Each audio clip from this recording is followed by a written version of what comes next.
جانتے ہیں آپ کہ خواب کا ہر ایک بننے والا خواب ٹوٹ کیوں جاتا ہے؟ امید کی کرن سامنے آنے کے بعد ختم کیوں ہو جاتی ہے؟ رات کو جو سہانا خواب لے کر سوئے تھے، صبح ایک نیا مقصد لے کر جو اٹھے تھے، دن بھر اس پر کام کرنے کے بعد شام کو سب کچھ ٹوٹ جاتا ہے، سب کچھ بکھر جاتا ہے۔ منزل کی جانب کمر بستہ ہو کے چلنے کے بعد بھی راستے میں چیزیں اٹکتی ہیں اور تمہیں منزل سے پٹکا دیتی ہیں۔ سب کچھ کرنے کے بعد بھی کچھ بھی نہیں ہو پاتا۔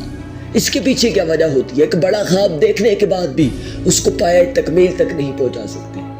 دنیا کہتی ہے کہ بڑے خواب دیکھو، بڑے خوابوں کے پیچھے اپنا سب کچھ لگا دو، لیکن سب کچھ کرنے کے بعد بھی آخرکار امیدیں ٹوٹتی ہیں، یقین گرتا ہے اور انسان بالکل بکھر جاتا ہے۔ سب کچھ کرنے کے بعد بھی جب تم کچھ نہ کر پاؤ تو یاد رکھو کہ تم اپنے کرنے پہ سب کچھ نہیں کر رہے، بلکہ کسی کے کرنے پہ سب کچھ کر رہے ہو۔ خواب تمہارا تھا، منزل تمہاری تھی، کوشش تمہاری تھی، محنت تمہاری تھی، ایفرٹ تمہاری تھی، سٹرگل تمہاری تھی، پھر دوسروں کی باتوں پہ تم نے توجہ کیوں دی؟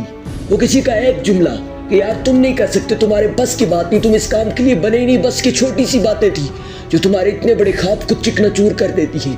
یہ چھوٹے سے جملے تھے جو تمہیں منزل سے پٹکا دیتے ہیں، یہ چھوٹے سے الفاظ تھے جو تمہیں پھر گرا دیتے ہیں۔ پھر تم کسی کے لیے نہیں، اپنے لیے جنگ لڑ رہے ہو یار۔ تم کیوں کسی کی باتوں پر توجہ دے کر اپنے حصے کی جنگ ہار رہے ہو؟ اگر آج جو تمہیں کہہ رہے ہیں نا کہ تم ناکام ہو جاؤ گے، تم ہار جاؤ گے، تم گر جاؤ گے، تم کامیاب بن کے دیکھو، کل یہی آ کر تم سے کامیابی کی ٹپس اور ٹرکس پوچھیں گے، تم سے کامیابی کے شارٹ کٹ ویز پوچھیں گے۔ ایک بار بن کے تو دیکھو نا۔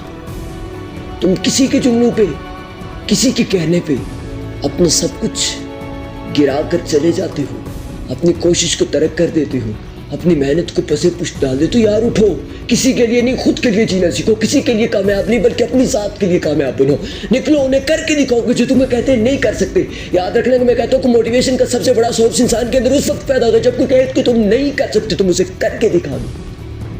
موٹیویشن سب سے بڑی وہی ہوتی ہے جب کسی کے جملے آپ کے لیے تنقید نہیں بلکہ حوصلہ بننا شروع ہو جائے، جب کسی کے دیے ہوئے الفاظ، کسی کا دیا ہوا تانا آپ کو زندگی کے حقائق سے جا کر روشناس کر دے۔